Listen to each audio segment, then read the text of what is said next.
was a good question here, though, that I think should be addressed from, I don't know if I can select it, but from Mike Coldwell's, who was asking if there's any due diligence considerations when looking at these publicly available funds. I think that's a great question, whether you're an advisor or an individual. So, Rod, I don't know if you want to jump in, Adam, Mike.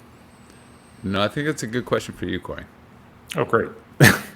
So I think with any of these funds, the first couple questions to ask are going to be, first of all, what are the assets that are within it? Are they passively managed or are they actively managed? Because these different strategies are doing this in different ways. So we mentioned the Wisdom Tree NTSX portfolio. That's very vanilla. That's going to be 90% equities, 10% cash, 60% notional exposure to Treasury futures. Contrast that with something like PIMCO Stocks Plus, which is going to be bonds as the base, and then overlaid with about 100% notional exposure to the S&P 500 through futures. So what's important in trying to understand what's going on in the construction is going to be cost. It's going to be tax consideration. So, you're getting wonderful 60-40 treatment on your Treasury futures with NTSX, but in PIMCO Stocks Plus, you're getting 60-40 treatment on the S&P 500, which is a typically worse tax than if you were just buying and holding S&P 500 exposure. So understanding which asset is getting levered up, the implied financing costs of levering up that asset, whether it's actively or passively managed, and the tax implications I think are hugely, hugely important. Another product that's out there is the double line Schiller Enhanced CAPE product, mutual fund. I think I got it's all those right. words in different order, but yeah, I can. Which is actively managed bonds with a total return swap on top that's based on an actively managed equity index.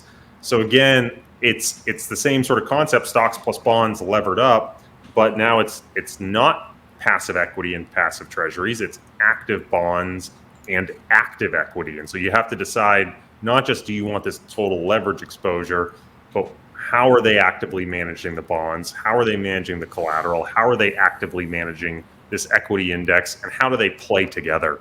And so you have to be really careful when you look at these different products as to how the pieces are actually fitting together and the tax considerations thereof.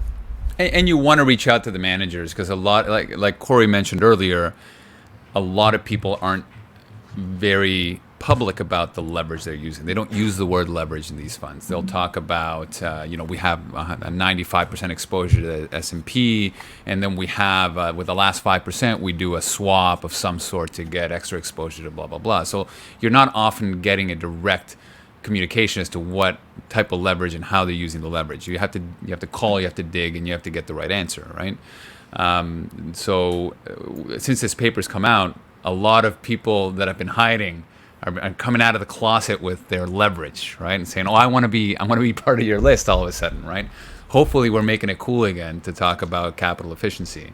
But yeah, you do need to make the call, and you also need to diversify your manager risk. So we launched an index based on the paper, and on our website, if you go to investresult.com, go to strategies, and then indices or stacking return indices, you'll see a version of the Stack 60-40 portfolio and the managers that are chosen there. And a lot of them are overlapping managers, right? There's 2 managed futures funds.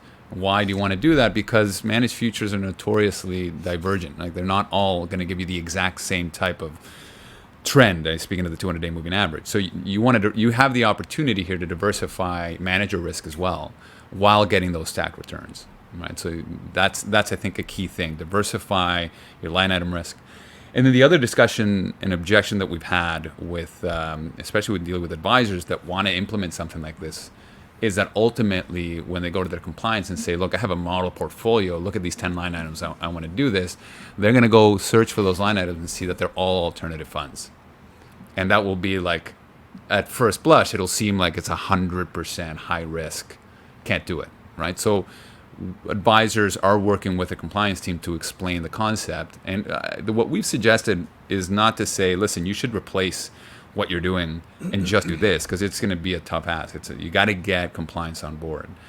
what we're suggesting is create a brand new sleeve with a bit of assets. Just convince one or two of your clients or yourself to do it, and let the numbers speak for themselves over the next 3 years, and slowly educate. Let people opt into this solution as time goes by, because it is a compelling implementation. It is what institutions are doing. The most sophisticated people and institutions on the planet have been doing this for decades, and that's why they're crushing everybody in terms of returns. The Canadian pension plan, the Ontario teachers pension plan. This is institutional quality concepts that eventually will show up in the numbers. So yeah, the truth is that ultimately you gotta address the fact that it's all alts, that there is leverage. You gotta get your compliance behind it, and then I think you need to let people opt in rather than force it on them.